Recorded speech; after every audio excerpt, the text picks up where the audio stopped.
ನಾನಿವತ್ತು ಟ್ರಾವೆಲ್ ಮುಗಿಸಿ ಬಂದಿರೋದು ಚಿಕ್ಕಬಳ್ಳಾಪುರದಲ್ಲಿರುವಂಥ ಈಶಾ ಫೌಂಡೇಶನ್ ಹತ್ರ. ಈಶಾ ಫೌಂಡೇಶನ್ ಒಂದು ಆರ್ಚ್ ಗೇಟ್ನ ಕ್ರಾಸ್ ಆತ ಅಲ್ಲಿರುವಂಥ ಒಂದು ಸದ್ಗುರು ಸನ್ನಿಧಿ ಎಂದ ಹೆಸರು ನೋಡ್ತಾ ಖುಷಿಯಾಗಿ ಅಲ್ಲಿಂದ ಹಿಲ್ನ ಹತ್ತುತ್ತಾ ಮುಂದ್ಗಡೆ ನಾವು ಹೋಗಿರುತ್ತೆ ಒಂದು ಈಶಾ ಫೌಂಡೇಶನ್ ಹತ್ರ. ಈಶಾ ಫೌಂಡೇಶನ್ ಎಂಟ್ರೆನ್ಸ್ ಅಲ್ಲಿ ಈ ತರ ಒಂದು ಕಾಯಿ ಕರ್ಪೂರ ಎಲ್ಲ ಒಂದು ವ್ಯವಸ್ಥೆಯಲ್ಲಿ ಇದೆ. ಅದಾದ್ಮೇಲೆ ನಾವು ಹೋಗಿರೋದು ಎಂಟ್ರೆನ್ಸ್ ಗೇಟ್ಗೆ.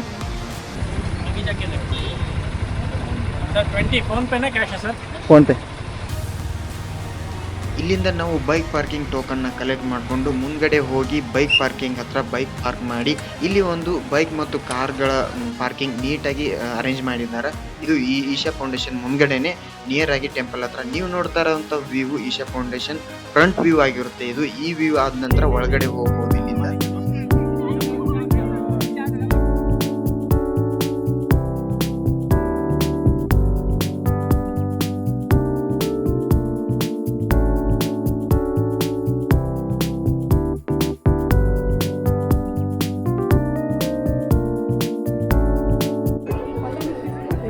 ನಮಸ್ಕಾರ ಕರ್ನಾಟಕ, ನಾನು ನಿಮ್ಮ ಕನ್ನಡಿಗ ರೋಹಿತ್. ನಾನು ಇವತ್ತು ಬಂದಿದ್ದೀನಿ ಚಿಕ್ಕಬಳ್ಳಾಪುರದಲ್ಲಿರುವ ಒಂದು ಈಶಾ ಫೌಂಡೇಶನ್ಗೆ. ಈಶಾ ಫೌಂಡೇಶನ್ನು ಕರ್ನಾಟಕದಲ್ಲಿ ಅತಿ ದೊಡ್ಡದಾದಂಥ ಒಂದು ಶಿವನ ಮೂರ್ತಿ ಇದೆ. ಇಲ್ಲಿ ತುಂಬ ನೇಚರ್, ಇಲ್ಲಿ ಒಂದು ತುಂಬ ನೇಚರ್ ಚೆನ್ನಾಗಿದೆ. ಈ ಒಂದು ಈಶಾ ಫೌಂಡೇಶನನ್ನು ಸದ್ಗುರು ಜಗ್ಗಿ ವಾಸುದೇವ್ ಅವರು 1992 ಸ್ಥಾಪಿಸ್ತಾರೆ. ಕರ್ನಾಟಕದಲ್ಲಿ ದೊಡ್ಡ ಸ್ಟ್ಯಾಚು. ಈ ಒಂದು ವ್ಯೂನ ನಾನು ಎಕ್ಸ್ಪ್ಲೇನ್ ಮಾಡ್ತೀನಿ ಇವತ್ತು. ಸುಂದರವಾದ ಒಂದು ವ್ಯೂ. ಮತ್ತೆ ಕ್ಯೂ ಅಲ್ಲಿ ನಿಂತ್ಕೊಂಡು ಮುಂದ್ಗಡೆ ಹೋಗಿ ಅಲ್ಲಿ ಒಂದು ಗರ್ಭಗುಡಿಯ ಒಂದು ಆಶೀರ್ವಾದ ತಗೊಂಡು ಮೇಲ್ಗಡೆ ಶಿವನ ಸ್ಟ್ಯಾಚು ನೋಡ್ಲಿಕ್ಕೆ ಮೇಲ್ಗಡೆ ಸ್ಟೆಪ್ ಹತ್ತಿ ಹೋಗಿ ಅಲ್ಲಿಂದ ಒಂದು ಶಿವನಿಗೆ ಒಂದು ನಮಸ್ಕಾರ ಮಾಡಿ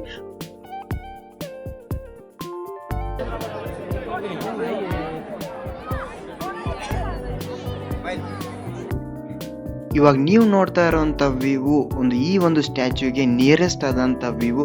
ಈ ಒಂದು ಶಿವನ ಮೂರ್ತಿಯ ಹೈಟ್ ಬಂದ್ಬಿಟ್ಟು 112 ಫುಟ್ ಆದಿಯೋಗಿ ಸ್ಟ್ಯಾಚ್ಯೂ. ಇದು ಓಪನ್ ಅಪ್ ಆಗಿರೋದು 2023 ಜನವರಿಯಲ್ಲಿ ಈ ಒಂದು ಶಿವನ ಮೂರ್ತಿಯ ಒಂದು ಓಪನ್ ಅಪ್ ಆಗಿರ್ತದ. ಇದು ಮತ್ತು ಕೊಯಮತ್ತೂರಲ್ಲಿರೋ ಒಂದು ಸ್ಟ್ಯಾಚ್ಯೂ ಸೇಮ್ ಹೈಟ್ ಅಲ್ಲಿ ಇರ್ತಾವ. ಇದು ಬಂದ್ಬಿಟ್ಟು ಕರ್ನಾಟಕದಲ್ಲಿ ದೊಡ್ಡದಾದ ಒಂದು ಶಿವನ ಮೂರ್ತಿ. ನೀವೇನಾದ್ರೂ ವೀಕೆಂಡ್ ಅಲ್ಲಿ ಟ್ರಿಪ್ ಪ್ಲಾನ್ ಮಾಡ್ತಿದ್ರೆ ಈ ಒಂದು ಪ್ಲೇಸ್ ತುಂಬಾ ಚೆನ್ನಾಗಿದೆ. ನೀವುಗಳು ಕೂಡ ಇಲ್ಲಿ ಬರಬಹುದು.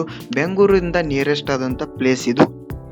ಕೆಳಗಡೆ ಬಂದು ನಂದಿ ಹತ್ರ ಒಂದು ವಿಡಿಯೋನ ಶೂಟ್ ಮಾಡ್ತಾ ನಿಮ್ಗಳಿಗೆ ಅಲ್ಲಿ ಒಂದು ವ್ಯೂನ ತೋರಿಸ್ತಾ ಮತ್ತೆ ಅಲ್ಲಿಂದ ನಾನು ಸ್ವಲ್ಪ ಸಮಯ ಅಲ್ಲೇ ಮೆಡಿಟೇಷನ್ ಮಾಡಿ ಆಮೇಲೆ ಅಲ್ಲಿ ಒಂದು ಕ್ರೌಡ್ ಹೆಚ್ಚಾಗ್ತಾ ಇತ್ತು. ಯಾಕಂದ್ರೆ ಸಮಯ ಅಥವಾ ಈವ್ನಿಂಗ್ ಟೈಮ್ ಅಲ್ಲಿ ಕ್ರೌಡ್ ತುಂಬಾ ಹೆಚ್ಚಾಗ್ತಾ ಇರ್ತದ. ಅಲ್ಲಿ ನೀವೇನಾದ್ರೂ ಈ ಒಂದು ಪ್ಲೇಸ್ ನ ಪ್ಲಾನ್ ಮಾಡ್ತಾ ಇದ್ರೆ ಈವ್ನಿಂಗ್ ಟೈಮ್ ಅಲ್ಲಿ ಬರೋದು ಬೆಟರ್ ಅಂತ ಅನ್ಸುತ್ತೆ ನನಗೆ. ಯಾಕಂದ್ರೆ ಈ ಒಂದು ಈವ್ನಿಂಗ್ ಟೈಮ್ ಅಲ್ಲಿ ಹತ್ತತ್ರ 7 ಗಂಟೆ ಹತ್ತತ್ರ ಒಂದು ಲೇಸರ್ ಶೋ ಅಂತ ನಡೀತಾ ಇರ್ತದೆ.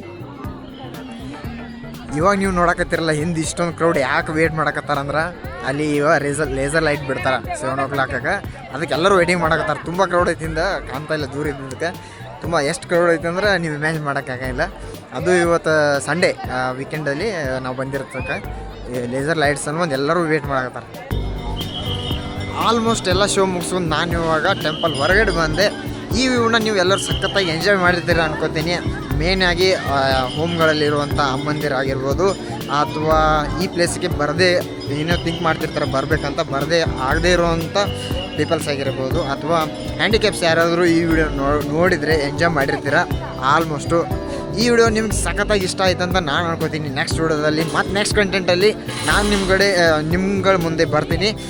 ಅಲ್ಲಿವರೆಗೂ ಈ ವಿಡಿಯೋ ಹೇಗೆ ಅನಿಸ್ತು ಅಂತ ನಿಮಗೆ ಕಮೆಂಟ್ ಮಾಡಿ ಮರಿಬೇಡಿ. ಹಾಗೆ ಜೀಸ್ಟ್ ಹೇಳ್ತಾ ಟಾಟಾ ಬಾಯ್ ಬಾಯ್. ನಾನು ನಿಮ್ಮ ಕನ್ನಡಿಗ ರೋಹಿತ್.